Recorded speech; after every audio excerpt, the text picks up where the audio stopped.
प्रसाद की शाप। स्वर्गात विचरण करताना नारदांनी पाहिले की पृथ्वीवर जे लोक धनाच्या मागे धावत आहेत ते अधिक आनंदी आहेत, तर जे लोक ईश्वराची आराधना करत आहेत ते दुःखी आहेत. या विचाराने व्यथित होऊन नारदजी खूपच अस्वस्थ झाले आणि जेव्हा ते आपल्या चिंतेने अधिक त्रस्त झाले तेव्हा ते थेट वैकुंठ धामात गेले आणि आपल्या प्रश्नाचे उत्तर भगवान विष्णूंकडे मागितले. नारदजी विष्णू धामात पोहोचल्यावर भगवान विष्णू आधीच त्यांच्या मनातील गोष्ट जाणून होते.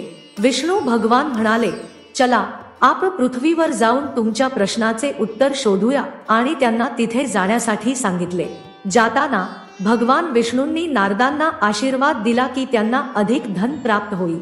नारदांनी हे दृश्य पाहिले तेव्हा त्यांना खूप आश्चर्य वाटले, पण त्यांनी काहीही बोलले नाही आणि भगवान विष्णूंसोबत चालत राहिले. काही वेळानंतर ते एका गरीब ब्राह्मणीच्या झोपडीवर पोहोचले जी एका छोट्या झोपडीत राहत होती. तिथे पोहोचल्यावर दोघांनी साधूंनी भिक्षा मागितली तेव्हा ब्राह्मणीने सांगितले, माझ्याकडे तुम्हाला देण्यासाठी खूप काही नाही, पण हो, माझ्याकडे एक गाय आहे जी दूध देते. तुम्हाला हवे असेल तर मी त्या गायीचे दूध देऊ शकते, ज्याने तुम्ही तुमची भूक भागवू शकता. साधूंसाठी ब्राह्मणीने दुधाची व्यवस्था केली. जेव्हा ते तिथून निघाले तेव्हा भगवान विष्णूंनी ब्राह्मणीला सांगितले की तुमची गाय लवकरच काही देणार आहे. थोडे पुढे गेल्यावर नारदजी खूप अस्वस्थ झाले आणि भगवान विष्णूंकडे विचारले, हे कसे न्याय आहे भगवान? तुम्ही त्या व्यापाऱ्याला, ज्याने आमचा इतका अपमान केला, अधिक धनाचा आशीर्वाद दिला, तर त्या बुद्धिमान मातेचा, जिने आमची इतकी सेवा केली आणि आमच्यासाठी दुधाची व्यवस्था केली, तुम्ही सांगितले की तिची गाय, जी तिच्या जीवनाचा शेवटचा आधार आहे, मरे. असे का?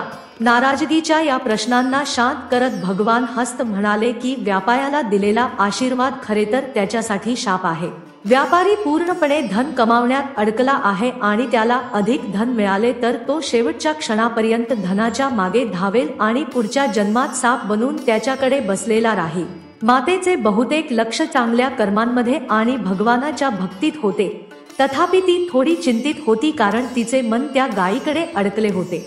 शेवटच्या क्षणी ती याबद्दल चिंतित होती की तिच्या जाण्यानंतर त्या गायीचे काय होईल, कोणी तिला हानी पोहोचवेल का किंवा मारेल का. ती पूर्णपणे मुक्त होऊ शकली नाही कारण तिचे लक्ष त्या गायीवर होते.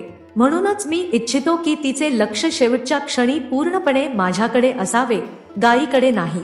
भगवान विष्णूंनी समजावून सांगितल्यावर आणि या संपूर्ण घटनेनंतर नारदांची माता पूर्णपणे शांत झाली आणि ती आनंदाने स्वर्गात परतली.